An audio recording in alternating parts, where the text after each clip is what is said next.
Over the last 2 months, average retail gasoline prices in the US have shot up 40%. According to a recent report from Goldman Sachs, the pain at the pump could escalate, with Brent crude oil potentially hitting $120 a barrel later this year. The cause is a matter of geography. The ongoing war between the United States and Iran has effectively closed the Strait of Hormuz. Because a full fifth of all global crude oil and liquefied natural gas passes through this specific choke point, cutting it off instantly starves the global market.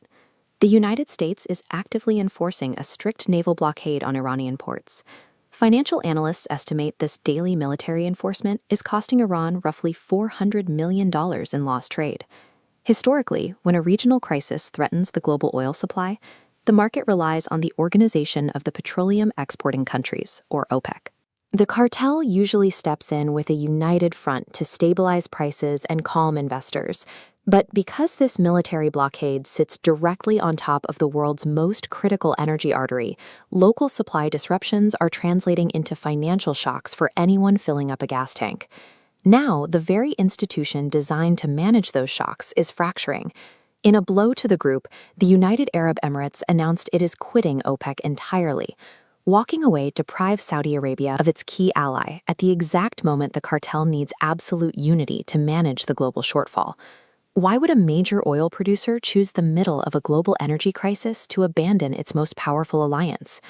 By leaving the table, the UAE has moved the crisis from a localized naval battle to the very architecture of the energy market. The UAE is looking at simple geography.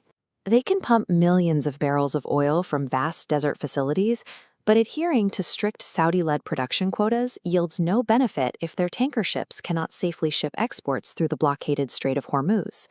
So the UAE decided to secure its own survival.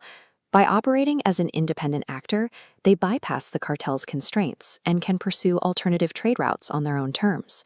This diagram illustrates how the cartel maintains power. Independent nations pool their output into a single block. By limiting oil sales, they create a stable price floor. Take the UAE out and the math falls apart. Saudi Arabia loses leverage and the price floor cracks. Goldman Sachs analysts are explicitly warning about long-term scarring.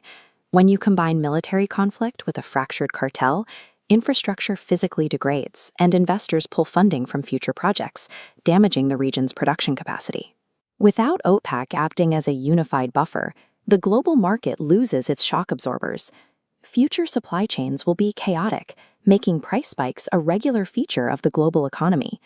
While financial markets panic over this instability, politicians in Washington are viewing the splintering of OPEC as a political victory.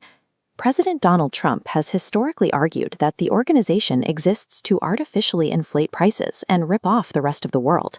From that perspective, dismantling the group is a necessary correction. However, domestic political victories can mask the economic dangers. Breaking up the cartel creates a level of supply chain unpredictability that most developed economies are not prepared to handle. Oil is the essential lifeblood of global logistics. When energy costs spike, the cost to manufacture, package, and transport every commercial good spikes with it. This line chart tracks panic in the bond market. As investors dump their bonds, prices fall, forcing yields to rise. We are seeing 10-year Treasury yields climb to 4.378% because higher prices eat away the value of fixed-income assets. The localized blockages in the Middle East have mutated into a systemic global inflation crisis.